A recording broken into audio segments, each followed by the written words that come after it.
Kasi there's the concept of lifestyle inflation, which is when you make more money, you also spend more money to sustain your new lifestyle. Mas marami ka ng pera, mas social ka na, mas mahal na yung ginagastos mo. And then, at the end of the day, parang hindi nag-grow savings mo, hindi parang more. And for me, lifestyle deflation, ang ginawa ko talaga was take a look at my expenses and my daily life and see ano ba yung ginagastusan ko that actually makes sense versus I only spend on because I feel like my lifestyle demands it.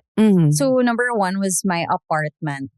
Nag-downsize ako ng apartment ko. I chose a location that's actually closer to my job, but it's like a mid-rise versus a high-rise condo. Okay. So it's like half the rent. I pay half the rent now. I don't travel that far anymore. So nakatipid ako sa transportation, nakatipid ako sa rent, nakatipid ako sa madaming bagay actually. Even my electricity is cheaper. Yes! Because of that. But yeah, I thought I had to have this like super nice condo. Isa lang naman ako. Ano bang ginagawa ko? Doon natutulog ako, nagluluto, kumakain. Pero, I mean, I could make a home out of like a smaller or like more humble space, I would say, or like a more modest space. Pero kasi, I guess before, because I work as a content creator, feeling ko kailangan maganda, makita diba? siya. Yeah. Kailangan aesthetic, kailangan sobrang, you know, you have to keep up appearances. Ayoko na. Like, ayoko na guys. Pagod na ako. Basta masaya to. Dito tayo ganyan. honest tayo. Okay. So, yun, number one, yun yung pinakamalaking shift ko. Kasi ngayon, hindi na ako kinakabahan, di ba? Before, parang isipin ko, okay ba yung bayaran rent na ulit. ko? Oo, ito na yung Cash rent naman ko. for Meron this, bang yes. fund yung account ka dyan? Meron bang, may pera ba ako pambayad ng rent, di ba? And like, kakayanin. But then the extra pressure. And I don't want the extra pressure anymore. Gusto ko yung kalma ko. Na parang, good. I'll be fine. And then, another thing was like luxury bags, mostly bags na parang may pressure ako before na, if I attend an event, syempre kailangan nakaano ako kasi lahat ng tao, social.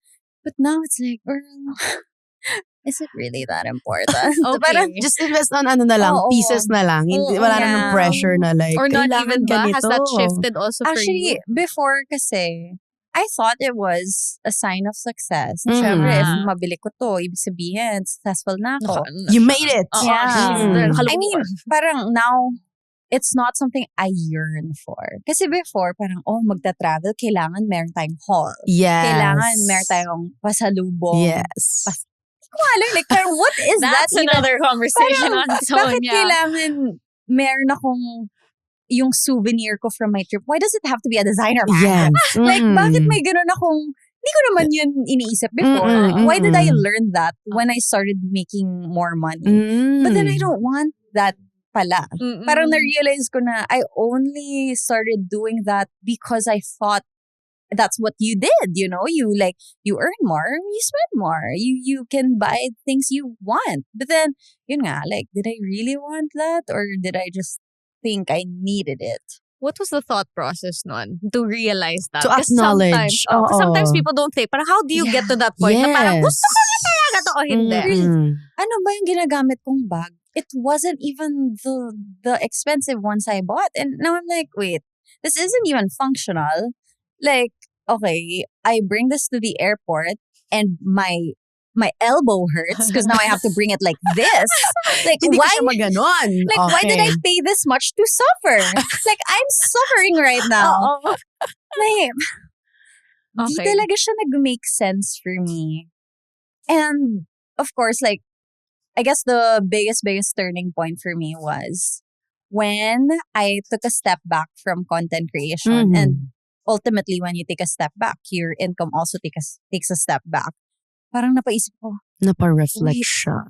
bakit yung shelves ko? This should be in my savings account right now. No. But I bought it all. just- And now, kinakabahan na ako. Like, why? Why did I do this to myself? So after nun, I realized, wait, I'm gonna restart. I'm gonna do this right this time. I let go of all my other roles. I was like, okay, I'm gonna focus on being a content creator full time. But I want to do this right. Like whatever I earn, I have to see that as money that I'm lucky to have. Yes. You know? And I don't want it to go somewhere that I impulsively spent on. I don't want it to go somewhere that I don't truly cherish. Kasi hindi ko sure gaano to katagal. So ngayon, when I do something, it's like, I have other priorities. I never say na wala akong pera for that. Wala akong pera. That's not true. Yeah. Like, hindi sa wala akong pera for that. But, meron akong ibang pinaglalaan. And that's how I've learned to rephrase and like change my relationship with spending and money na. It's not that I can't afford it because I want to always have that feeling of security na, yes, I can afford it if I wanted to. But then, do I want to? It takes a lot of maturity to acknowledge yung mga ganon. Pero, Miss Ayin, di ba nung bata ka, you love creative freedom. Yes. But now, syempre, meron na tayong mga real-life problems and we need financial freedom. Oh, yes. So how do you think mababalance ang creative freedom? Or how do you balance creative freedom and financial freedom? Or at least going to that goal na magka-financial freedom? I guess that's why, parang when I was my first job, those were the two things I wanted. Kasi how can I have creative freedom if alipin ako ng salapi? Diba? True, okay. Like, that's not real freedom, I would say. But it's being more smart and intentional with my finances for sure. Because no matter how much money you earn, kahit gaano ka pa successful, if you are a slave to your impulses, hindi ka truly free, you know? So now, being able to look at my numbers, number one, like it's so important for me to look at all of my numbers. Hinaharap mo siya. Kasi before, gagastos ako, natatakot ako tignan. Oh no! Natatakot ako tignan kung ano yung ginastos ko. Kasi parang wait, that's a lot. Like, pag niya ipakita sa akin. Alam mo yun, parang may kaba ako. But then, I have to be very, very honest with myself. Ano ba talagang status ng finances ko? Ganyan. Ano ba talagang ginagastos ko? Like, hindi ako naging, like, I'm not super luho. Or frugal. Like, I'm not super frugal in the sense na wala na akong binibili for na talagang, alam mo yun, guarded lahat. But, I would say na, at least now I know where I stand at all times. Like, at night, I will log, okay, ilan na ba? Per check. Yes. Okay naman. Yeah, and I also, like, separate my accounts for the different expenses that I have. So, like, my rent is one fund. My business expenses, like salary, rent ng office ko, that's in one fund. And then, another one, yung emergency fund ko, that's completely separate.